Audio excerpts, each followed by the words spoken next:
Wednesday evening, everyone. You are watching Direct Line. Tonight we have a very special show talking about anti-Semitism on American college campuses. Our special guests tonight are Jackie Saxton and Becky Norton Dunlap, formerly of the Heritage Foundation, Reagan Administration Fellow, and a number of other accolades, which Governor Allen's cabinet in Virginia as well. Welcome, and our hosts tonight are Mark Unkfer and Bonnie Glick. Take it away, guys. Well, thank you, Dwight, and welcome to the show. And actually, this is a really disturbing topic, is to see the change that has taken place on college campuses over the last, I guess that's one of the questions I've got is how long has this been happening? Obviously, what we've seen has exploded. And forgive me, Bonnie, I'm going to lead off with Jackie because I'm a GW, George Washington University alumni. And so I kind of remember, the experience that I had is a couple of decades old, but it's really kind of surprising to see where the campus is now. And are you surprised? And if so, if not, what have we been missing? I'm not. So I graduated in 2019, but the era when I was attending for my undergrad was the rise really of the BDS movement. Right. So, and GW, I think back when I was there, I don't know about it now, but about 1/3 of their population, their campus population was Jewish. So it was surprising that in my senior year, they actually did, as a student body association, passed the BDS resolution, and GW was like, yeah, no, we're not doing that, mostly because GW owns like a lot of property in DC and I'm sure has a ton of investments in Israeli companies, which I'm sure that their motives were entirely financially based and not at all in concern about their Jewish students. But there were protests on the high holidays in front of the Chabad and things like that, but it wasn't nearly as inflammatory as it is now. I never felt unsafe as a Jew on campus until really about my junior or senior year. But again, nothing like we're seeing now. It's definitely gotten a lot worse. And I hear from a lot of family friends and people who are just now in college or very recently graduated who are terrified to be students on campus and be active in their Jewish faith. So it's definitely gotten a lot worse, even in the short time that I've been out. One of the things that we saw this last 2 weeks on Capitol Hill was that Congress, the House Education and Workforce Committee, chaired by Congresswoman Virginia Foxx, who is herself a trained academic professor from North Carolina, she held a hearing where she invited to testify the presidents of Harvard, the University of Pennsylvania, and MIT about the rise of anti-Semitism on their campuses, where there has been an extraordinary public uptick in not just the rhetoric of anti-Semitism, but threats against Jewish students. All of this is in the context of the Hamas terror attack on Israel on October 7th, just so we frame all of this, that suddenly students, faculty, and administrators have felt that now it is suddenly okay not just to publicly condemn Israel, and through the form, Jackie, that you referenced, the boycott, divestment, and sanctions movements that have been taken over college campuses because students don't have anything else to protest. But they've turned violent. They've turned from rhetoric of anti-Israel to very vocal. Israel is making up that these terrorist attacks occurred. Faculty are instructing students that this is fake news. And Jewish students are being harassed and, in several circumstances, attacked physically. So, Becky, from your perspective, I would ask, from this historical perspective, under the Reagan administration, we had the effective sanctioning impact of students on campuses protesting apartheid South Africa. That never took the very, very ugly kind of turn that we've seen these sanctions, these student demonstrations taking. I'm curious to hear your take from your perspective as well. Well, thank you, first of all, for including me in this discussion. I think the points that you've made are exactly correct. For many years in this country, the idea of free speech and free expression and the ability of people to protest peacefully was pretty much taken for granted because that's what they did. I think the BLM riots of just a few years ago, where there was absolutely no enforcement of the law by local authorities and the defund the police movement began moving more quickly, gave license to people who want to spew hatred in our country. It's not just the free expression, it's hate.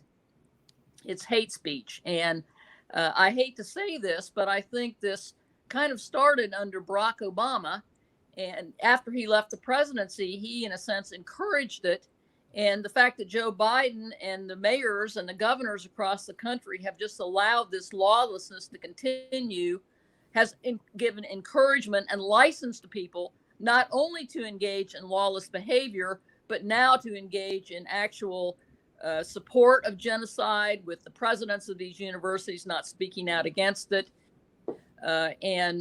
It's a radical change in the United States of America for the worse, much worse. And it's something that you think wouldn't be something that falls along party lines, except you're seeing immense pressure on Democrats to turn against Israel. There were people speaking out, yelling over Kamala Harris, saying, why haven't you condemned Israel yet, and all that. And even today, there was a vote in Congress to condemn the testimony by the three university presidents, and 125 Democrats voted against that. So it's beyond just like the radical squad, and it's becoming mainstream Democrat now, unfortunately, to turn away from Israel. And you're seeing even like people, it's in a way kind of like a little bit pleasurable to me to watch these like hard left Democrats in Hollywood, Josh Gad, Deborah Messing, who are Jewish, saying, oh, these people don't support me at all. I'm like, hello, welcome to the conversation. Right. So, if there's some silver lining, I think that finally a lot of Jewish people en masse are starting to wake up and realize that the Democrat Party has never stood with us. It's worth thinking. I mean, we're talking, there are a couple of very related but very distinct issues. So there is the free speech issue. And I think what for many people would see as the double standard being applied of some political speech is encouraged and not just encouraged, but is sanctioned. But then other speech is that standard is different depending on how the academy regards the opinion being held. That's one set of issues, and the other set of issues is the change in attitude on the part of the quote progressive wing of the Democratic Party towards Israel in general. And they're related, but they are also distinct separate issues. I think, Mark, what you said is really so true. And to quote the president of Harvard University, Claudine Gay, the free speech issue and who is allowed to speak freely and who has to be canceled might depend on context. That was the very lame legalistic answer that she gave in response to the direct question from Congresswoman Elise Stefanik when she said, does calling for genocide of the Jewish people go against Harvard's standards against bullying, intimidation, and harassment? And she, along with her compatriots from MIT and the University of Pennsylvania, all said, it depends on the context, to which Congresswoman Stefanik said, the context being it's only harassment if people actually carry out a genocide. It was the most extraordinary blow off. And the thing that you mentioned, Becky, about free speech, which we all value, this is our First Amendment. It's our first right of free speech in the Constitution. And you have these university presidents saying, we believe in free speech, yet Harvard was ranked dead last in the FIRE, Foundation for the Free Speech Organization, Individual rights. Foundation for Individual Rights in Education. The FIRE scored Harvard with what I heard someone refer to as a Blutarsky. They got a 0.0, an F, the lowest score in the nation. And so when you think about context, at Harvard, free speech only matters, and it only counts if you're a minority, and if you fall under certain DEI protected standards, is what she certainly made it sound like. I would love to hear your perspective also in terms of, I think that you have sat on a university board as well in Virginia, to hear thoughts from that perspective, because how does a board respond to that kind of blatant hypocrisy? We know that Harvard's board responded by endorsing her to remain in her role. Yes, well, let me just say I have not sat on a board, but I have been involved in helping nominate people for boards. And our goal in putting people on boards of trustees and board of overseers is they're supposed to hold the administration to a high standard. And of course, the Harvard board has just not done this in this particular instance. They may yet. Let's hope that they do.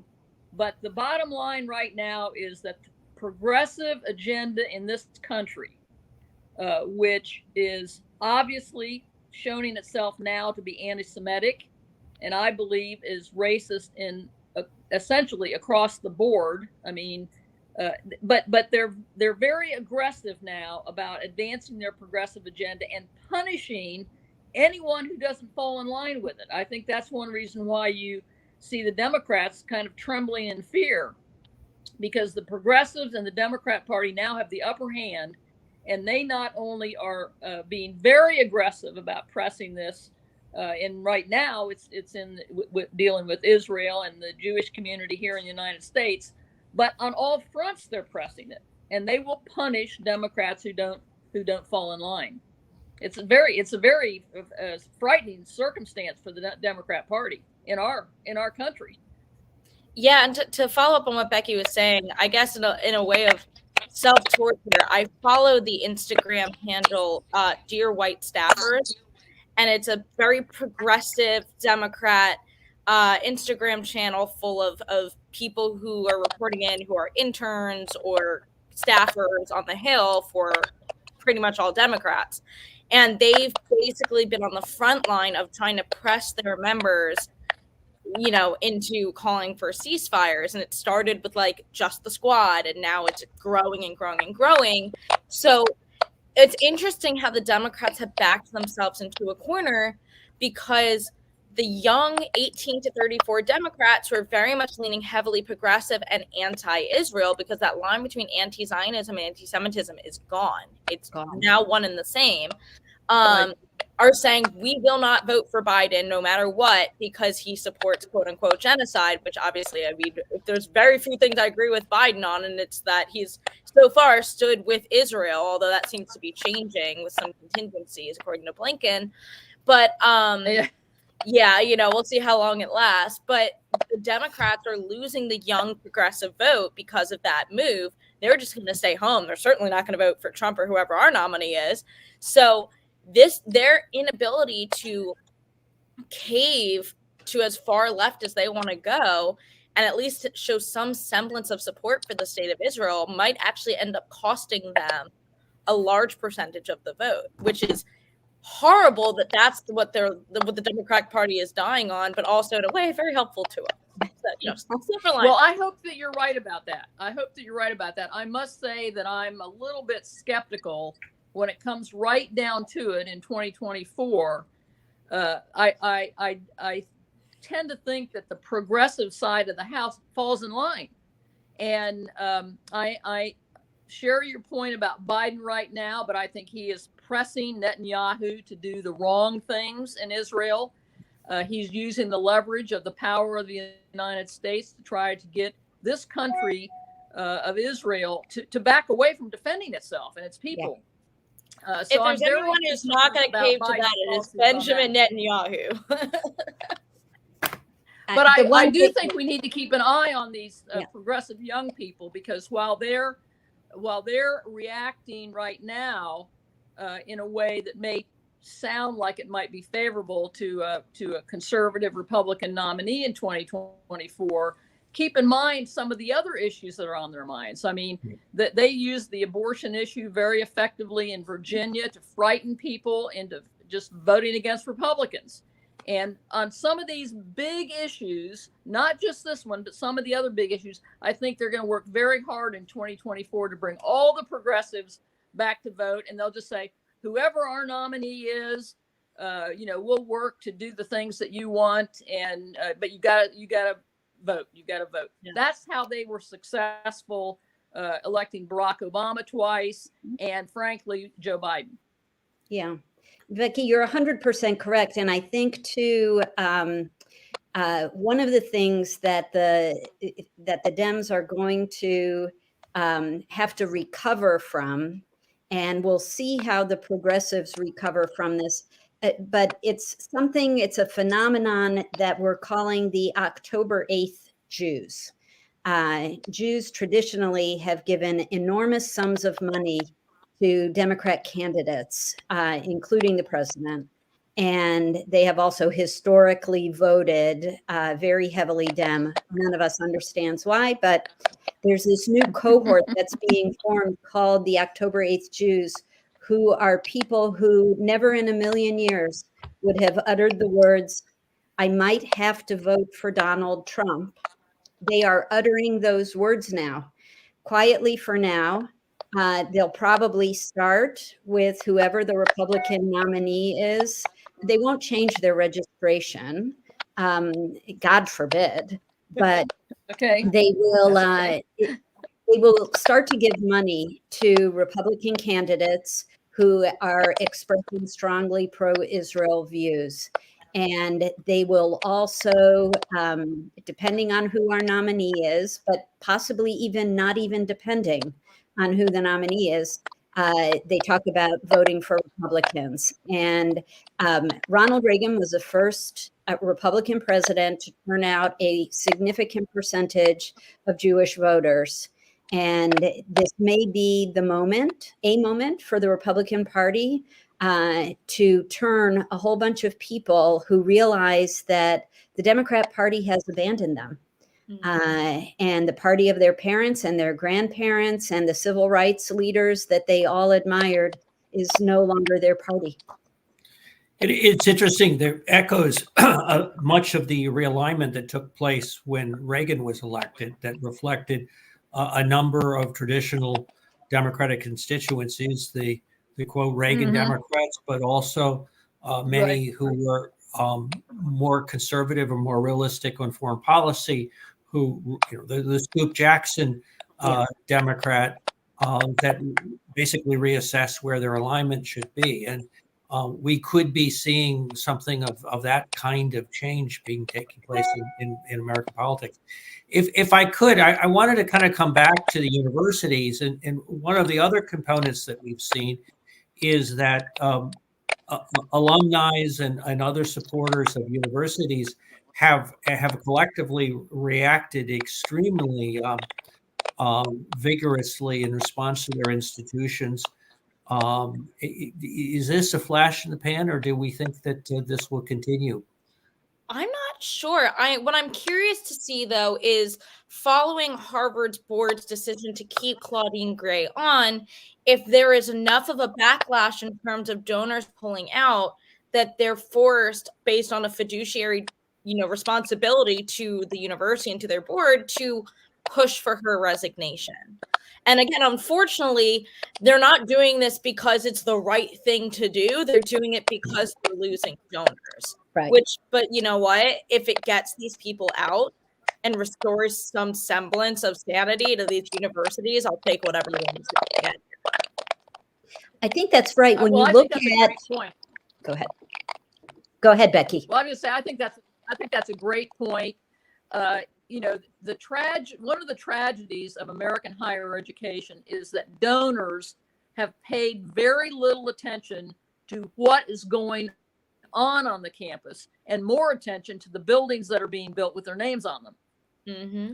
Now, hopefully, not just the Jewish community is paying attention to the substance that's going on these campuses, but many other donors, conservative donors, for instance, have given money to higher education to educate the young people of this country to be anti-American.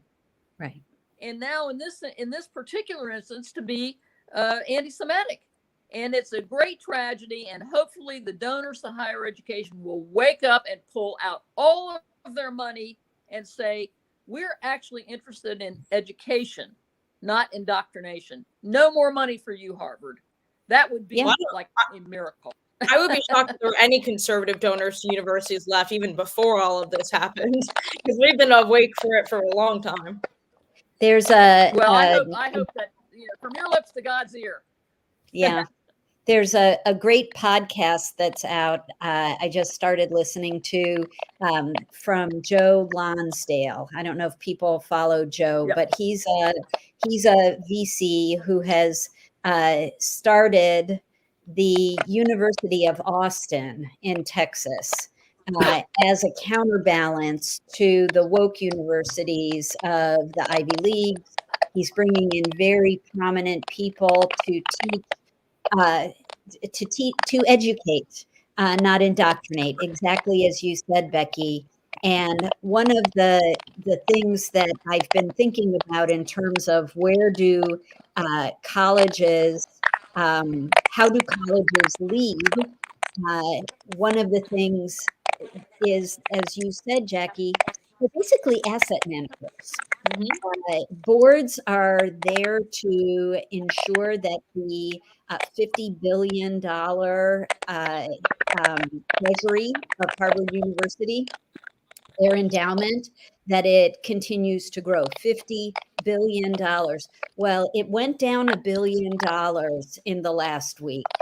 The University of Pennsylvania asked the president to resign because they too lost $1 billion. And these are not just Jewish donors. These are donors who have seen the universities unmasked, and they see that they had a great time when they were in college, but college has fundamentally transformed from the university that they knew. They no longer recognize it. And I think that's an important, Mark, what you were asking about the college campus environment is something that just as during COVID, parents saw suddenly what was being taught to their children in K through 12 and were terribly dismayed and angry. Now is the moment when colleges are showing their true colors.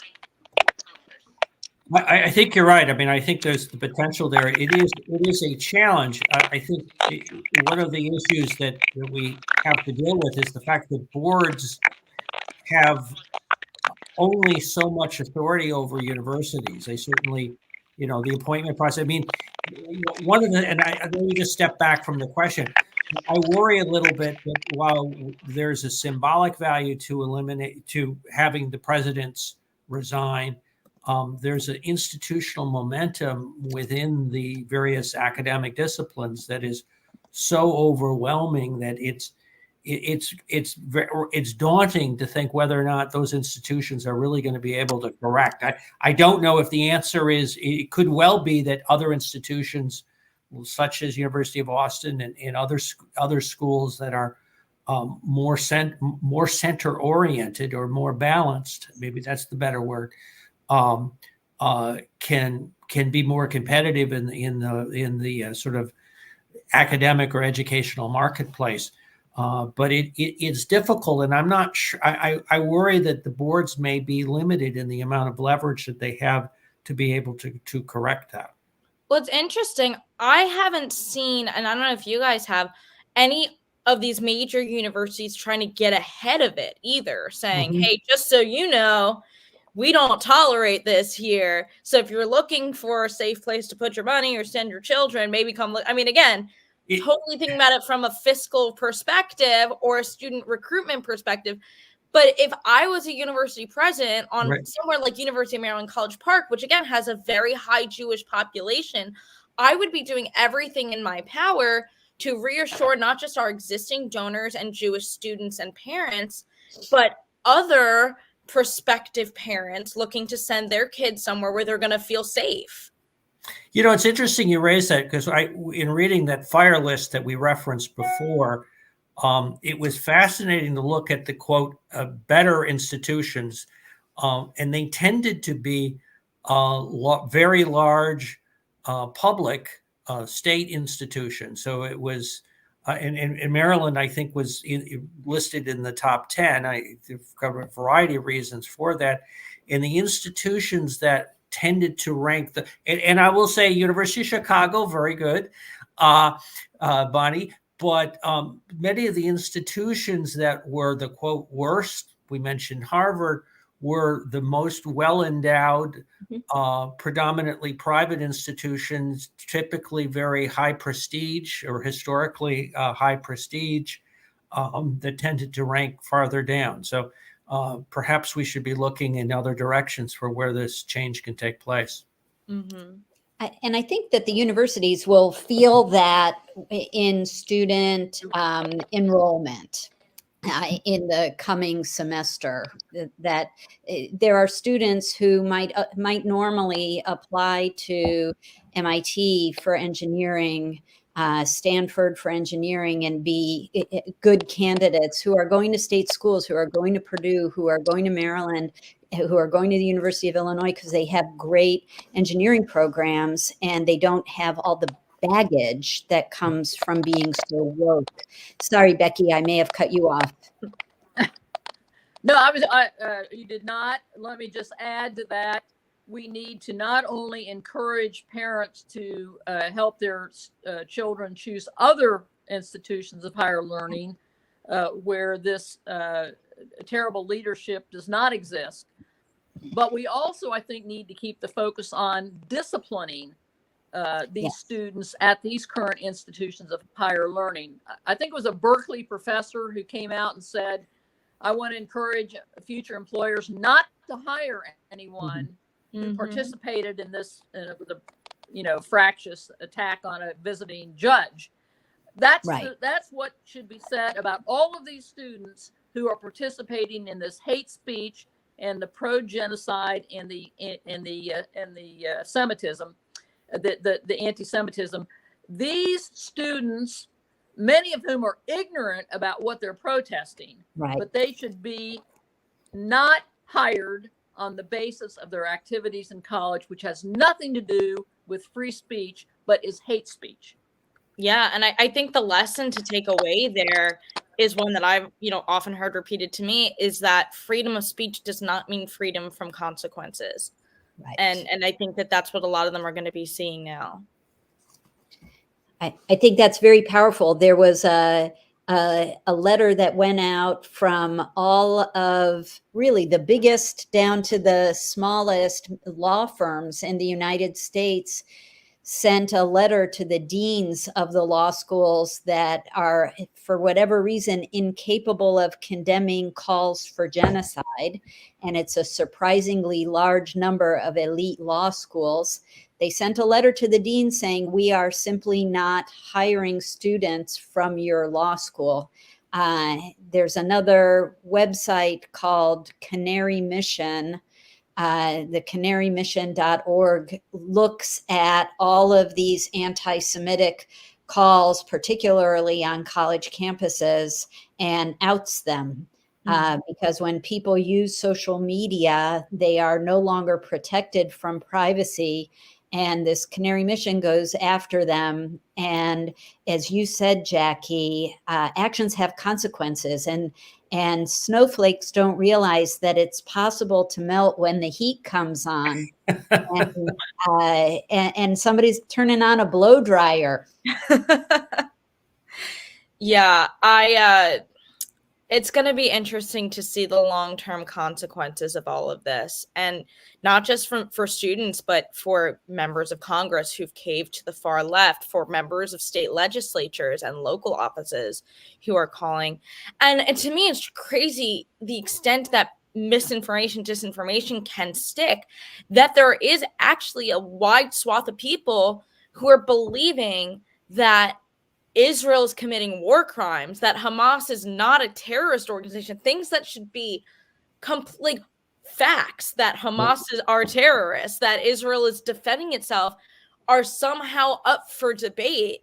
Really makes you question. I mean, that's one of the downsides of social media, being the ability to spread that misinformation. Or these people who are all about trust the science, trust the facts, trust the sources, are trusting information coming from the Hamas's, Palestinian Health Authority, which we know is like, people aren't asking the right questions. When they were saying that the hospital bombing was, caused by Israel, that they bombed the hospital, and that they somehow knew within 10 minutes that 500 people had been killed. Like, did you never once stop to think, wait a minute, this doesn't make sense? Right. And people, and in fact, is inaccurate. Yeah, that they're so easy to trust what they're reading that they forget the but verify part. Well, this is a whole other conversation about the confirmation bias that seems to be built into the algorithm that a lot of the social media news feeds have, that allows for the kind of rabbit hole thinking that some people can go down as a result of, they liked one story, they spent a fair amount of time on a particular story, that stories that confirm that are those that are going to be served up to them in the future. That's why I forced myself to follow Dear White Staffers and some of these other streams, because it's almost like opposition research. In order to combat the enemy, you need to know what the enemy is talking about. As much as it frustrates me, it makes me really angry to read every single thing I read on there.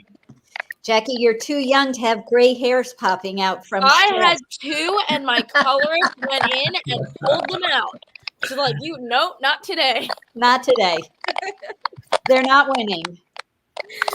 So we've had a conversation about university. We've talked conversation about support for Israel. It's interesting in some of the writing. I think Walter Russell Mead's book about the Ark of the Covenant is kind of interesting. It's sort of eye-opening. It takes a long historic view of American attitudes towards Israel. So if you want to know what people thought about Zionism in the Benjamin Harrison administration, they've got, it's actually kind of an interesting story. And if at the risk of summarizing a very, very complex and thoughtful book, one of the observations about that he makes is that American attitudes towards Israel tend to reflect or be a reflection of attitudes that Americans have towards their foreign policy generally, and they express it in Israel. So the support for Israel at various times reflected the values that the New Deal. I mean, at different points in time, certainly anti-communist. There were different times. I'm struck by the, I think, Becky, you mentioned the attitude sort of about American power being somehow illegitimate. There's very much of a connection there, that the attitudes, the hostility towards Israel is also a reflection of the a hostility towards American exceptionalism, if you will, of the values that we cherish and that our foreign policy has been supported. And it's interesting to think about those being linked. And if that's true, there is a question here, but that it does reflect a constituency, a very large constituency within the Democratic Party or among progressives that is very much hostile towards the sort of traditional goals of American foreign policy. We can argue about the means, but also seeing that America is somehow an illegitimate country that sort of should stop whatever it's been doing. Bonnie, I'll turn that to you or to Becky, whoever wants to take that. Any observation about that? I'll jump in real quick on it. It is funny to me. I mentioned these October 8th Jews who may have found religion and may have found the Republican Party. The first thing that they say to me is, I never thought that Republicans were pro-Israel. And it's sort of shocking. And the response on that I have for them is, then you've never looked at a Republican. And sure, there have been moments historically when there's been an Israeli leader who the president didn't get along with. Go figure. But then you have somebody come along like Barack Obama, who could not have been more hostile toward Israel, and yet the Dems refused to see that. So this revelation for, and it isn't just Jews who say that. It is the October 8th Jews, but it's also a lot of Christians say, I didn't realize that the Republican Party was so pro-Israel. And the truth is, there is, it is based on values. It's based on history. And if you read that Walter Russell Mead book, you'll also have the more modern history of the Cold War, when the world was divided into spheres of influence, when the United States had our allies. And if you weren't our ally, you were an ally of the Soviet Union. Israel was and always has been an ally of the United States. The point of foreign policy in the Cold War was to cleave countries away from the Soviet Union. So we were able, the US was able to cleave Egypt away from the Soviet Union by offering peace with Israel to include land, which included the border area with Gaza, as it turns out, in the Sinai Desert. But Israel has always been in the American camp, and that has been 100% because of the Judeo-Christian values that make up the body politic of Israel as well as the United States. So I have a friend, he, before October 7th, maybe a couple months before, I call him born again Jewish. He's half Jewish, but never really, he was like the Jewish, like me, right? Hasn't really embraced it, gotten into it, who's now walking around with his yarmulke on all the time as a sign of solidarity, but had been really getting in touch with his faith, getting connected with the Chabad in the and with the Towson University Jewish community over in Baltimore. And then October 7th happened, and it has just been a complete mess after that, with dealing with it emotionally, that finally you found the love of the Jewish community and got in touch with that faith, and then to see the reality of it come crashing down, of like, with that love that we have comes a whole lot of hate that's coming at us. And I said to him, and he's like, how are you handling this? I said, because I've been aware of this for a long time. And he's like, well, why isn't our company given such a better response? I said, I never expected them to. We had all these meetings when it was BLM and the George Floyd thing, and we got a lackluster, tepid response about all this. And I said, I never expected anything different. I said, congratulations, you've been red pilled. Welcome to the conversation. It's tricky, but it's one of those things that a lot of people have to come to on their own. But when they do, it's like, really, it's like the Matrix, like waking up and seeing that the whole rose-colored glasses world that you thought you knew is not. Becky, your thoughts about war rate? Yeah. This has been a great conversation. Let me just remind all of our listeners that Harry Truman, who was a Democrat, much different than the current brand of Democrats, who actually was president when the Jewish state was created, the Jewish state of Israel was created. And there was great bipartisan support. It was not without controversy, but there was a lot of bipartisan support for that. And since that time that Israel was created, that country has been our greatest ally in the Middle East. And our goal has always been what it has been for Americans. Let people live in peace and security according to their values. And that has not been the mantra of most countries in the Middle East. That has started to change a little bit, and we've seen that Israel has been able to develop working relationships with some of the other countries who have the greatest fear of Iran and Syria and the despots there and the nuclear weapons that they have. But the fear of the Middle East, the fear of war in the Middle East, and the anti-Israeli community is greater than the goal of peace with Israel. And that's one of the other reasons why the United States has a responsibility to stand strong in support of Israel and the defense of that nation. Israel will be able to have allies with other Middle Eastern countries if they are strong and secure. Right. It's like Ronald Reagan said, the best way to have peace is to have a strong army ready to defend us. And that's what Israel has had for many years. And the United States has a responsibility to Israel, not only because we have many shared values, but because it's our greatest ally in the Middle East. And we have a responsibility to stand up for the Jewish people all around the world, but particularly on our college campuses.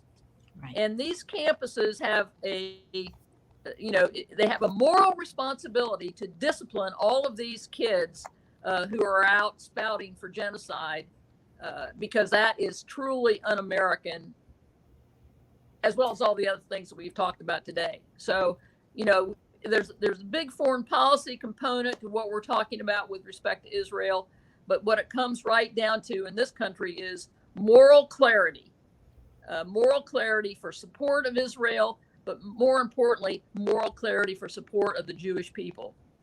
Well, I think that kind of brings it full circle. I'm going to put my host. I was going to say that. I know. I can't help myself, but I want to make sure we get to our plugs since we're coming to the end of the show. For the next 2 weeks, we have a very popular fan favorite, the Chesapeake Fab Four. So Governor Ehrlich and Kendall Ehrlich and Governor Allen and Susan Allen will be on. So that's next week. And what else we have going on? There's a whole lot of holiday stuff going around the state. I know a lot of things are sold out, but I'm sure that there's other fundraisers going on for certain members of our state legislature who would be happy to have you in attendance. So definitely check out what's going on all around the state and send a little money to your favorite Republican organizations as they gear up to take on a big task for 2024, but definitely an important one. All right, Mark, you can have the host. I was going to say, I think you did a great job of wrapping it up. I think it's been a great discussion. Bonnie, Becky, Jackie, thank you for participating. Thank you all. Thanks, guys. I guess the appropriate thing to say in a university environment is peace out. Yes. Is that what the kids are saying these days? That's what all the cool kids say. See you next week. Good night.